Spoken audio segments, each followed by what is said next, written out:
Hi everyone! Greetings from Cape Hatteras National Seashore. I am here with Josh, who I believe is waiting for me in the car, so I'll keep it short. We are down here in North Carolina because it is my day off work. It's my Labor Day. I have a 3-day weekend. It's my Labor Day holiday. Obviously Labor Day was a week ago. Sorry, a car alarm's going off, disturbing the peace and quiet. We're down here just for the day.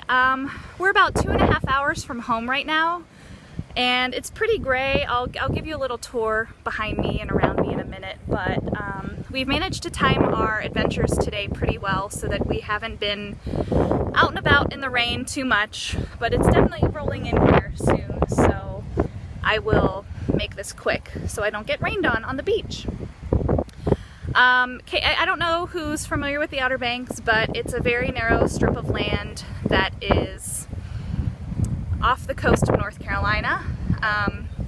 It's very vulnerable to hurricanes. It's a very narrow strip of land. Anytime there's a hurricane, roads wash out here. And a lot of the Outer Banks, the southern Outer Banks, are they've been federally protected, so there's not a lot of development in some parts. Like the part where I am. I'm very close to the Hatteras Lighthouse, which is right over my shoulder, and I don't think you can see it behind me, but it's there, and I'll show you in a minute.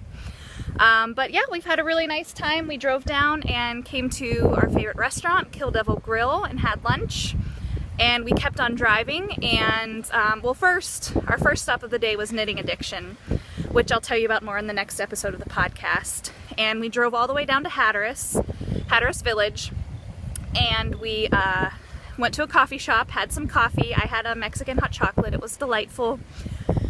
And on our way back, that was basically our turnaround point. On our way back, we're driving, and all of a sudden I see this little sign that says yarn. And I said, "Oh my God, pull over." And Josh basically almost wrecked the car to pull a U-turn for me. Because he knows, like, there's not a question of stopping when I say yarn. So here we are. I'm zooming from the car area. In fact, there's Josh walking way over there. Hi, Josh. He's not seeing me. He's not waving. And I will pan around here. This is looking north. So you can see it's pretty gray and cloudy out there. And there's just a few people. There's no lifeguard on this part of the beach, so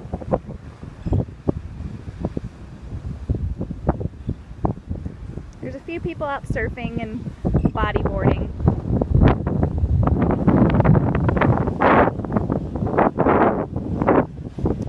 And down there you can see this fence, this black tarp fenced off area. I'm guessing that's for some nesting shorebirds or some sea turtles. We didn't walk down that far to investigate. Further down that way, we're looking south here. There is a lifeguard further down the beach. But it's a pretty gray Saturday. It's after Labor Day, so pretty quiet around here. And then carrying on, here we have dunes, plenty of dunes here. And there you have the Cape Hatteras Lighthouse, the famous lighthouse with its black and white swirl. I climbed this a couple years ago. This is my second time down to Hatteras, so. And keep on panning. Here we are again, back to the cars. That's it for me. I'll see you in the rest of the episode. Bye! Good morning, welcome to the Knit Shift, episode 25. My name is Laura, and today is Thursday, September 17th, 2015. Thank you for joining me today. If you're new here, this is a knitting podcast where I talk about my knitting projects, my yarn, my dog, my adventures around town, basically. So thank you for joining me today, and welcome back if you are an old friend. I can be found on the web at theknitshift.com. That's where show notes can be found. I'm on Instagram as Laura Mahalski. I'm on Ravelry as Yarnstormer. And we have a group for the podcast called The Knit Shift. So come on over and check us out and join the conversation. We'd love to have you. This episode, I'm going to share some thoughts for a future knit-along.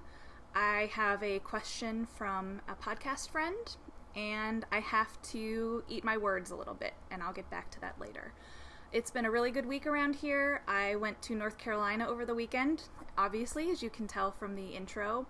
I decided on the spur of the moment to do a little filming there, and I hope you enjoyed it. I'll try and keep that in mind if I have any more adventures.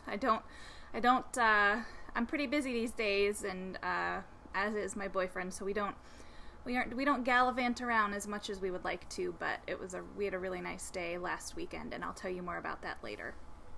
I have no finished knits to share with you this week, and I don't know the next time I will, because I'm kind of in that zone on my sweater where I feel like I'm just plodding along step after step, but the end is in sight. I would love to finish this sweater in 2 weeks. I think that's a realistic goal. So this is my Mama Vertebrae sweater. Let me find the best way to show this. It's a cardigan. It's I think a $4 pattern. Yes, a $4 pattern by Kelly Brooker.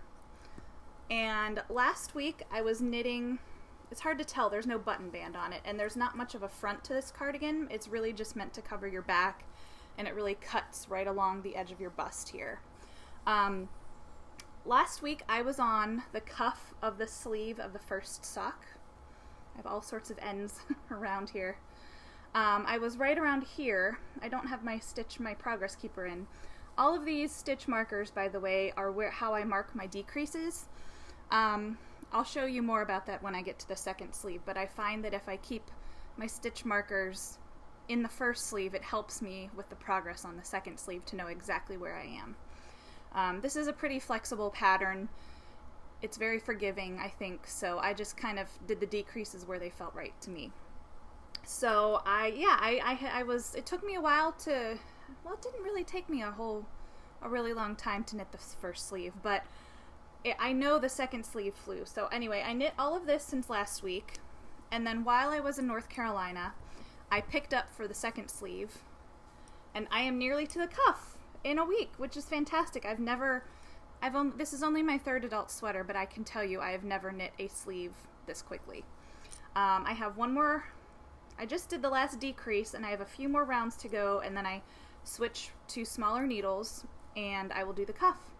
And after that, it's just a matter of picking up the button band and the neck and knitting all of that. So I do have a ways to go on that. That will take some time. I knit the bottom cuff, the bottom edge of the sweater rather, in seed stitch.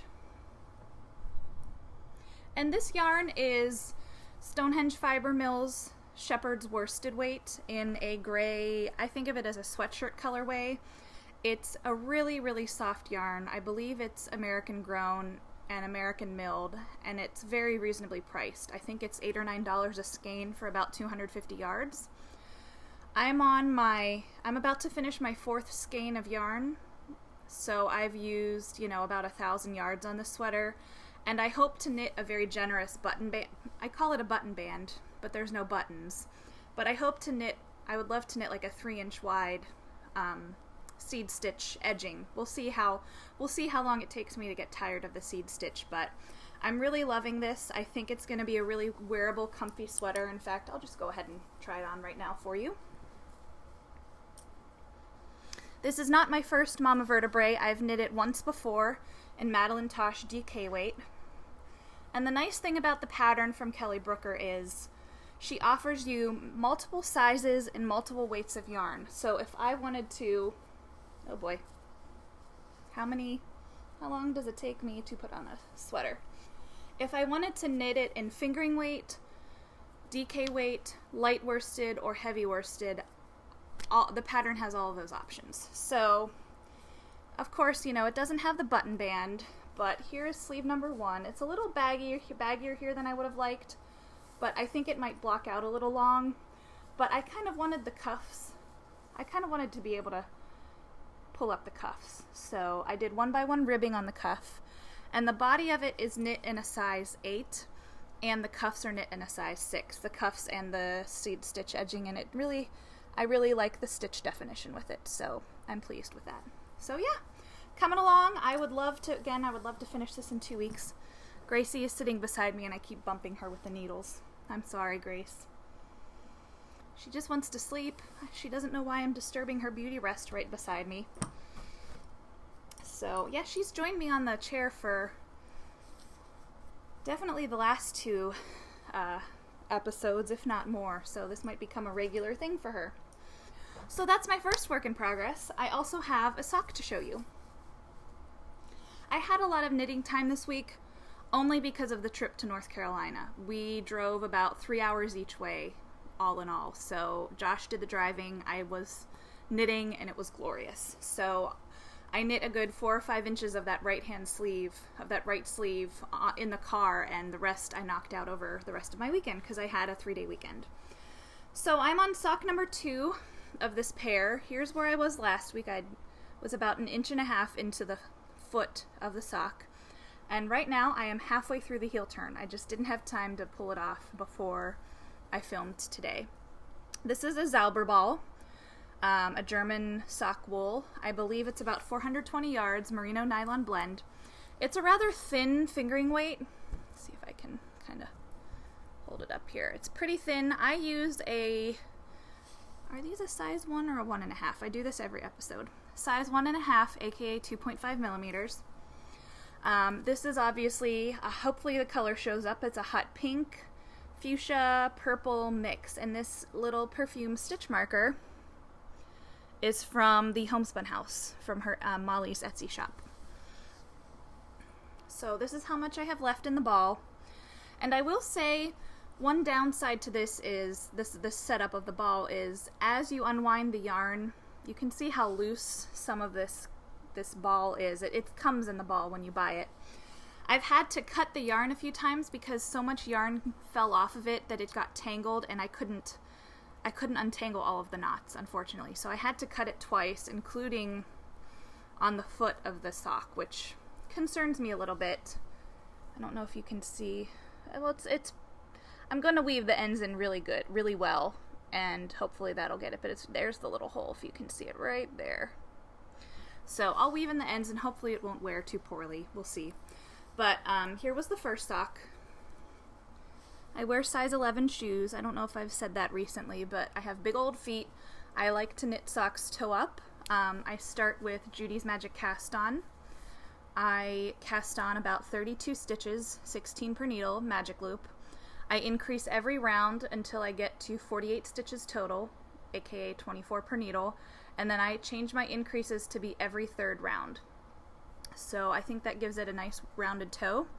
I knit straight up the foot, and then I do a Fish Lips Kiss Heel, which is a $1 pattern on Ravelry. I highly recommend it if you don't care for gussets on your socks. This fits quite well. I think gussets fit my foot a tiny bit better, but I just really like the ease of the Fish Lips Kiss Heel. So I had 68 stitches on the foot. After the Fish Lips Kiss Heel, I had 68 stitches on the leg, and then I switched to 2x2 ribbing for about 30 rounds, and I bound off with Jenny's Surprisingly Stretchy Bind Off. I love the wiggle shape of it. So I also knit on these quite a bit in the car to and from North Carolina. I just decided to put down the sweater for a little while, and before I realized it, I had knit, I think, about this much in an hour or two in the car. So flying along on these, I didn't think I would, but each time I come back to the episode, I magically have like 4 more inches done. So maybe next week these will be done. We'll see. I'm not going to show you my other 2 works in progress. There hasn't been enough progress for me to really share them. So, and I have lots of other stuff to talk about. So I'll update you on those in the future. Last week I talked about my plans for a future knit. I really want to make the Summertide Mystery Knit Along by Helen Stewart, who is the designer of such patterns as the Pebble Beach shawl, and the other ones are escaping me. But the Pebble Beach shawl is probably one of her most recently popular patterns. It's about $6 American, £3.80 if you're in the UK. It takes 2 skeins of sock yarn, one of about 300 yards and the other of about 400 yards. Last week I showed you 4 skeins of sock yarn. I really couldn't decide what I wanted to do, and after thinking about it, I still haven't wound them. Just been that kind of week. After thinking about it, I think I'm going to go with these 2 colors. I don't have any. This is really girly for me. I love girly things, but I just never knit really pink. I don't knit a lot of pink, I have to say, for myself. So I think what sold me on this color combination, and by the way, this is Plucky Knitter Primo Fingering, which is a 75-25 merino cashmere nylon blend, 385 yards, in the colorway Cake Plate, and it is as soft as and twisty and squishy as you might imagine. Just a really pretty soft pink. I bought this at Gauge Intention, which is a little pop-up knitting shop in Greenpoint, Brooklyn. This is French Market Fibers, and I told myself to look up the name of it, and I totally forgot since last week, but what really sold me on this is that there are these, it's this tonal purple, and there are these little blips where it's kind of almost pinkish in spots, like right there. Pardon my cuticles, they're not very pretty.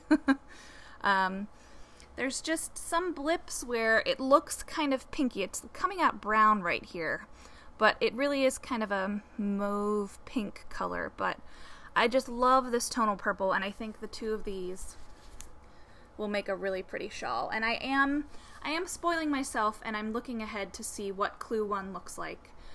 And cover your ears if you don't want to hear it, and you're planning on knitting it and you don't want to hear what Clue 1 looks like, but it is pretty much garter based, and I didn't even buy the pattern yet.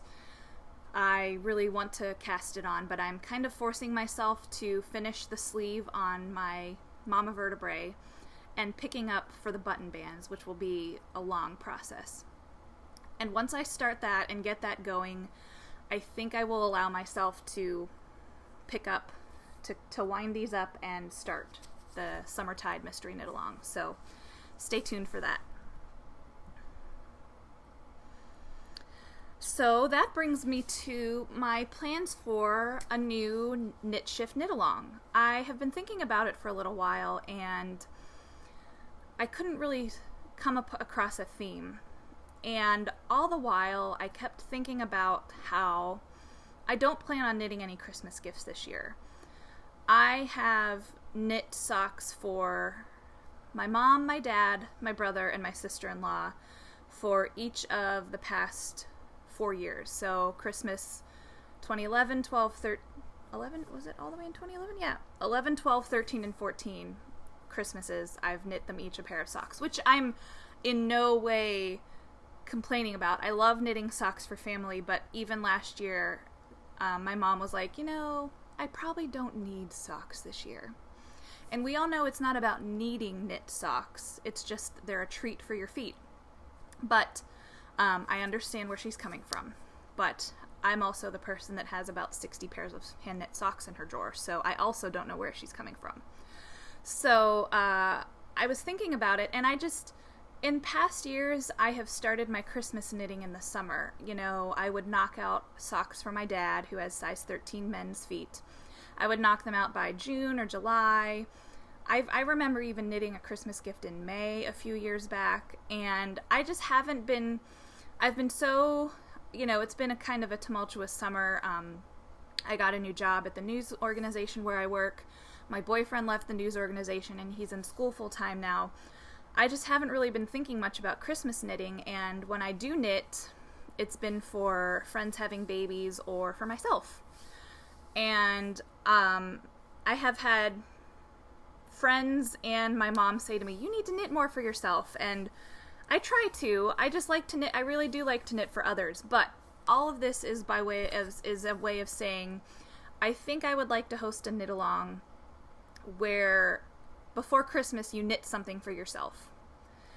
And I haven't come up with all of the parameters yet, but I think I'm going to call it the Bad Influence Knit Along, because I am being a bad influence on you if you have Christmas knitting plans and you might want to make something for yourself, but you're feeling guilty. Do it. Please knit yourself something. We all work really hard in our lives, whatever we do, whether we have paying jobs or moms, Lord knows moms have really tough jobs, and everyone has a rough time, and knitting should be a treat for yourself, whether you like to make for others or for yourself. But this is a way to celebrate the whole idea of knitting for yourself, even around the holidays. So it's the Bad Influence Knit Along. I will have more details about it in an episode or two on the Knit Shift. By the way, next week, between today and next Thursday, is the 6-month anniversary of the Knit Shift.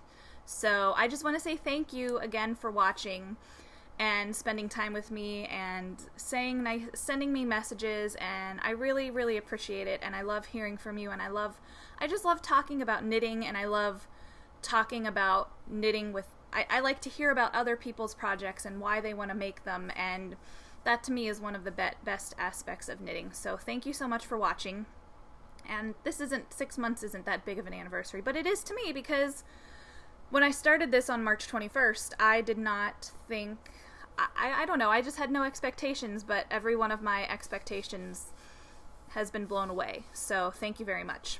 Anyway, tangent aside, I've started to collect some prizes for the knit along. I think it will run mid-October through mid-December. So like 2 months, probably like October 15th through December 15th. But that's not final or anything. I'm still contemplating it and what exactly you have to make for yourself to qualify. So stay tuned for that. I will have more details hopefully next week or the week after.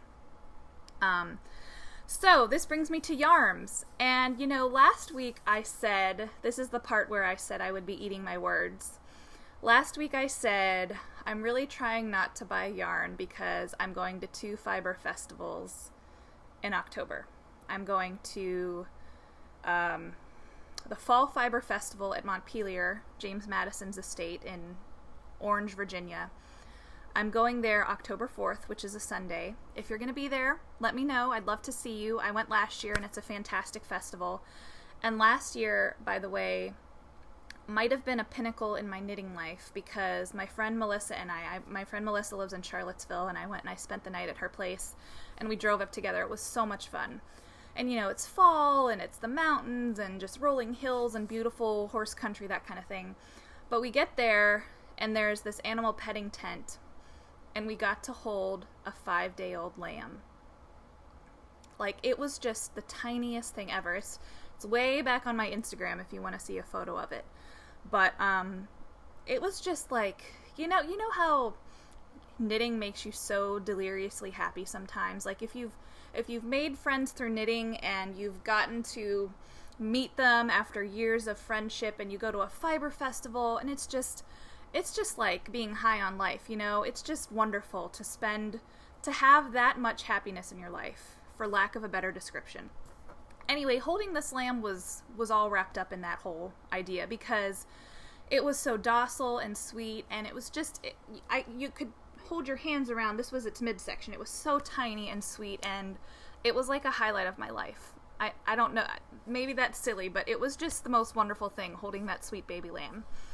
So, all of that is, and then in the end of October, I'm going to SAF, Southeastern Animal Fiber Fair, with some girlfriends, and I cannot wait for that. All of this is a way of saying I told myself I wasn't going to buy any yarn, but I did. My friend Amanda, who hosts Not a Podcast, she's the dyer of Lammy Toes. We're Facebook friends, and I managed to see that she posted a photo of a small update, and it said, small update at noon, and it was 12:03. And I said, I love her yarn. I've knit with it once. I have one other skein in my stash. I love her Moon Pie Merino yarn so much. This is not a paid endorsement. Although, wouldn't it be pretty sweet to be a yarn spokeswoman? That's a job I could get behind. Anyway, so this is Lammy Toes Moon Pie Merino in the colorway Sweet Tooth. And I love it. It's like a lovely cream base with speckles of orange. There's some orange right there. And bright pinks and reds and blacks and grays.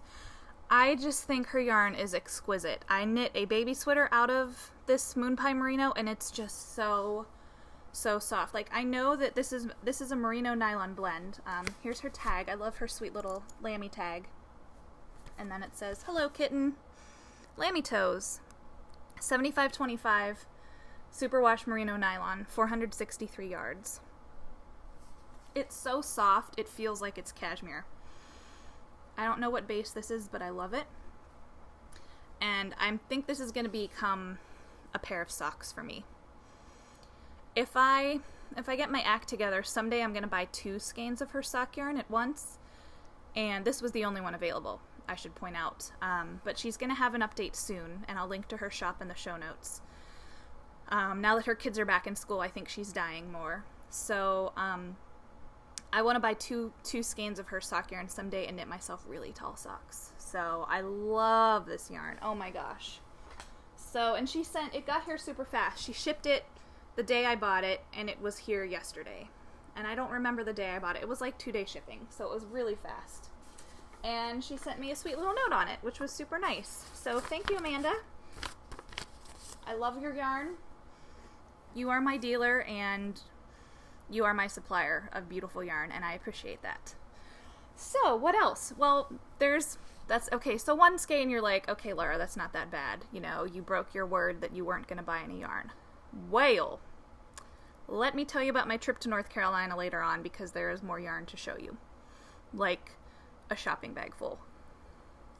But we'll come back to that. So, that brings us to the last segment of the podcast called Odds and Ends. And I have a question from Sheep and Woolly, who asked, and Sheep and Woolly was one of our winners in the previous knit along, the baby knit along. So, congrats. Sheep and Woolly asks, I would like to know if you have a favorite time of day and or location to knit. And she asks, coffee or tea? Well, I can answer the latter question first, and that's tea all the time. My mom drank tea when I was little, and I eventually got around to drinking tea like her. Just Salada tea bags is what I grew up drinking. I like them more than Lipton for whatever reason. And we don't have Salada around here, so my mom mails me Salada tea bags, which is nice. But I got into loose leaf tea I'll come back to loose leaf tea, but anyway, my junior year of college, 11 years ago, I spent a semester in Manchester, England, and I lived with, let me think, there were 8 of us. One roommate was Spanish, then there was me, and then there were 6 English students, 5 women and one man. And they would just make tea all the time. So I got to drinking tea like an English person, you know, and we'd have it all times of the day, and I started drinking it with milk. And now I use less sugar than I did back in the day. I use barely a teaspoon of sugar now, but I still like milk in my tea. But I've graduated to loose leaf tea more and more. I should have gotten it in the other room. Yeah, I'll go get it. Just a second. Okay, I'm back. One of my current favorite teas is this tea from Mrs. Robinson's Tea Shop. It's French breakfast blend. And this is a tea shop in Kennett Square, Pennsylvania, where I was over President's Day weekend. And I bought a half pound maybe, and I still have this much left. So, quite a bit. But I do have a really nice tea shop in my neighborhood called Quentin's. It's actually not in my neighborhood. It's out in Virginia Beach. It's about 20 minutes away. But Quentin's has wonderful, wonderful tea, and I'm actually planning on going there now that the weather's getting a little bit colder. It's still in the 70s and 80s, but I'm going to pretend it's fall. I really could use a refresh of my loose leaf tea stash, and my loose leaf tea, of course, you need a strainer for, but the flavor is just, I think, better, much better with loose leaf tea. The pieces of tea are bigger, whereas what's in tea bags is almost powdery at times. So I really like my loose leaf tea, and I really love English breakfast, traditional type teas. This French breakfast, it smells amazing. I can't even put my finger on it. It's not lavender. I don't know what makes it. It's almost, it smells a little bit like vanilla, but I really like it. Oh, and now's as good of a time as any to say, if you like tea, if you're a knitter and you like tea and you're not watching the podcast, The Corner of Knit and Tea, you really, really should check it out. The podcaster's name is Laura. She goes by Fluffy Kira or Fluffy K on various places around the web, but she has a different tea in every episode, and she drinks it and tells you about it, and she's really into tea, and she's really smart about it, and she's a fantastic spinner and an awesome knitter, so definitely check out her podcast if you are not familiar with it. I'm just drinking water today. So all of that is a long way of saying I like tea. If I'm at Starbucks, occasionally I will get a chai latte, and I occasionally, if I need a little pep in my step, I will get iced coffee at Dunkin' Donuts, or a latte. Like my favorite is a half skinny vanilla latte at Starbucks, but like half the amount of vanilla. I think it's too sweet otherwise. So that's kind of my ideal coffee drink. But I don't drink brewed coffee or anything like that. It has to have a lot of milk in it. But at home, it's always tea. And to answer the first part of your question, do I have a favorite time of day and or location to knit? That's a tough question. I've been thinking about it, and I like to knit everywhere. And I don't have any qualms about knitting anywhere. Well, I wouldn't knit. I always preface it by saying I wouldn't knit at a funeral or a wedding, or, I don't go to church, but obviously there are places it's not kosher to knit. I don't knit in my office. I wish I could. But I will knit at home. I will knit at a bar with Josh watching football. He doesn't care. No one cares. In fact, sometimes the bartenders are like, "Wow, what are you doing? That is so cool." So that's always really nice when people want to ask you about it. And in fact, that reminds me, a long time ago, we were at one of our favorite bars. It's called Yard House, and it's a chain, but they have really good draft beer selection. And we were watching football, and this woman comes up to me as I'm knitting, and Josh and I are having snacks. And she tells me that she is a knitter, and she's on a first date, and it's not going well. So she wanted to come over and get a break from the date and talk to me. Oh my gosh, it was so funny. And so we chatted for a little while about knitting and socks, and wherever you are, she was a professor. So knitting professor friend, I hope the first date ended and you didn't have to see that guy again. Anyway, I knit everywhere. I like to, if I have a couple hours to kill and I'm out, but I don't want to, if I'm out in the morning and I don't want to go home before work, I'll just go to Starbucks and put on my headphones and listen to an audiobook and knit. I love meeting up with friends and knitting at a Starbucks or a Panera when time allows. I will knit anywhere. But really probably my favorite place to knit is at home on my couch, which is right over here. Mostly because when you knit at home, you can wear sweatpants and bummy clothes, and you have Netflix, and sometimes you just need a little peace and quiet and knitting time in your life. And that's what I did last night, actually. Now that I work slightly earlier hours, I work 1:30 to 10. I used to work 4 to midnight. Now that I work a little bit earlier, I really have been going to bed by 11:30 every night. I'm just tired when I get home. My job is really busy, and I'm pooped by the time 10 o'clock rolls around. Heck, 9 o'clock when I'm still at work. So last night was a really, really intense night. I was just zonked when I came home. But I just wasn't tired. I still felt kind of wired. So I just sat on the couch and I watched part of a knitting podcast, and I finished the half of the heel of the sock that I just showed you guys. So really my favorite place to knit is at home on the couch.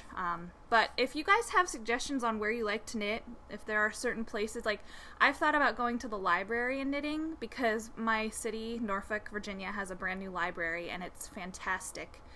And sometimes you just want peace and quiet, and you don't want to, this sounds bad, but sometimes you just don't want to talk to people and just be by yourself. And I feel like the library is a good place for that. It's quiet, it's peaceful, and it's like a 6th-floor library, so there's all sorts of nooks and crannies where you could go knit in peace and quiet. So sometimes lately I just enjoy my peace and quiet and the silent living room late at night, and Gracie is snoring beside me, and it's pretty blissful. So I hope that answers your question. Lately, these days, I've been knitting in the mornings before I go to work more than anything.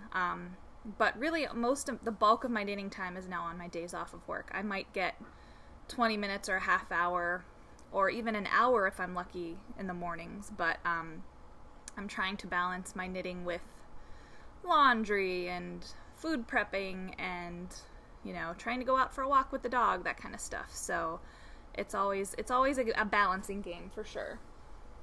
But I hope that answers your question, Sheep and Woolly. So this weekend was really great. I had a 3-day weekend. My Labor Day fell on my regular day off of work, so in order to have a Labor Day, a day off work, I took off work Saturday because I work Tuesday through Saturday. So Josh and I decided to drive down to the Outer Banks, which we don't get a chance to do. We won't have a chance to do much now that my days off have changed.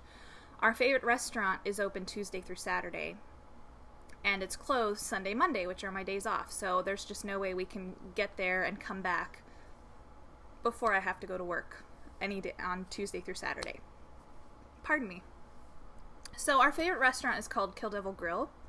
It's in Kill Devil Hills, North Carolina. It's a very popular restaurant. They have a very small menu, but they do a lot of fresh catches of the day, and they always have a fish sandwich of the day. They often have like a tuna special over grits and salsa or mashed potatoes and salsa. It's all homemade. It's all so delicious and very reasonably priced. So I've been able to go a couple times this summer with, I went down to North Carolina with the interns from my workplace, and we went on a Friday when they have a crazy good fried chicken special. But every time I've gone, I've had the flounder sandwich. That's been the sandwich of the day. And it's just so delicious. They usually put like 2 fillets on there, and it's super flaky, and with the chip chop iceberg lettuce and the tomato and the tartar sauce, oh my gosh, it's so amazing. So, so good. So I had that and their fries, and Josh had their wings for lunch, and then we split their key lime pie for dessert, which is really the reason we go down there. It's got this buttery Nilla wafer crust.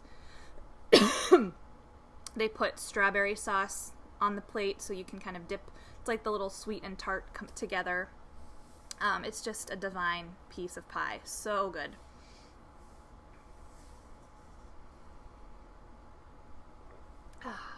All this talking, I'm losing my voice. So we had lunch, and then we kept driving south. We drove to Pea Island National Wildlife Refuge, which, if you are down in the Outer Banks, I highly recommend visiting. It's right after you go over the Bonner Bridge, which is a pretty long bridge over the Oregon Inlet, south of Nags Head proper, I want to say, right south of the Nags Head outlets.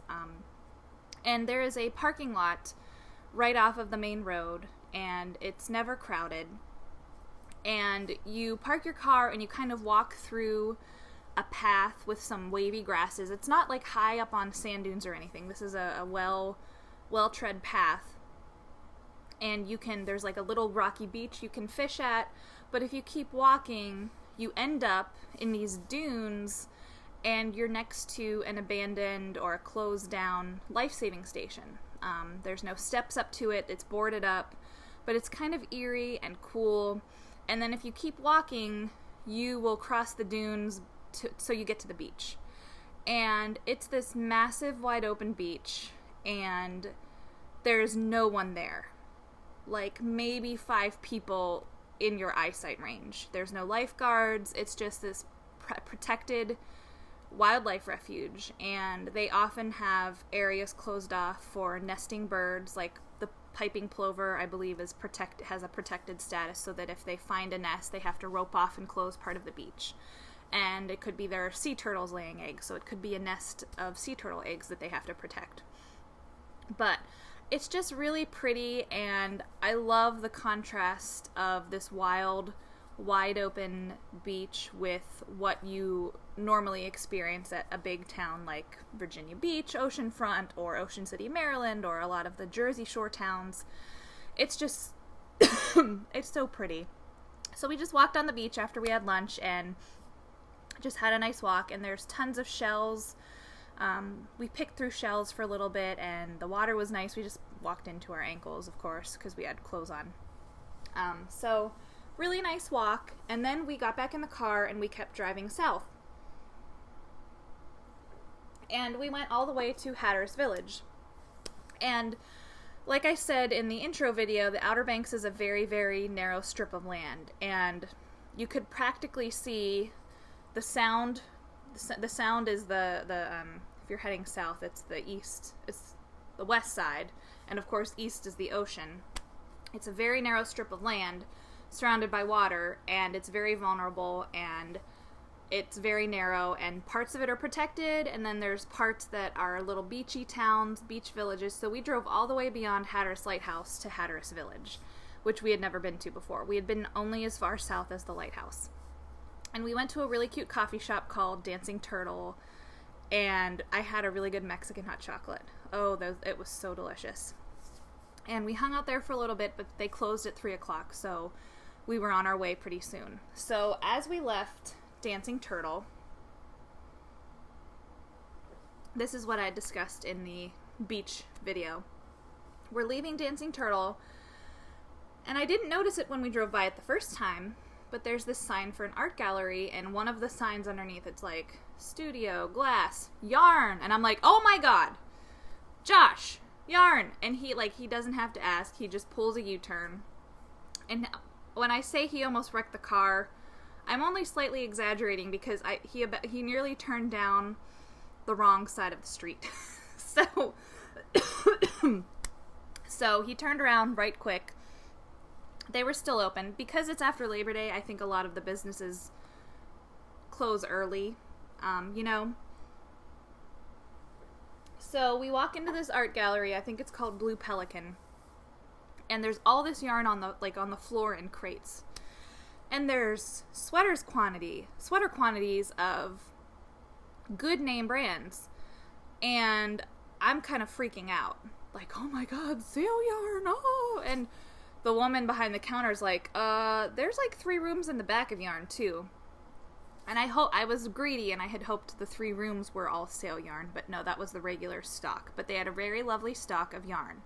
Way more than I would have thought for what is mostly an art gallery. They had, I wish I had taken notes of it, they had Spud and Chloe, they had, I'm going to forget all the names, I'm not even going to sit here and try and name them, but they had a very good selection. They had a ton of the Cascade Heritage sock, like every color in the rainbow. That was very tempting, because I do love a good Cascade sock yarn, especially the ones that are like 480 yards. They're crazy long yardage for like $13. So I went back to the sale yarn bin, because there were several sweaters quantity of yarns in there. And I bought 2 sweater quantities of yarn. So I'm eating my words about not buying any yarn. So the first one I bought was this gray, heathery shade of Cascade 220. And instead of being $9, it was marked down to $5.40.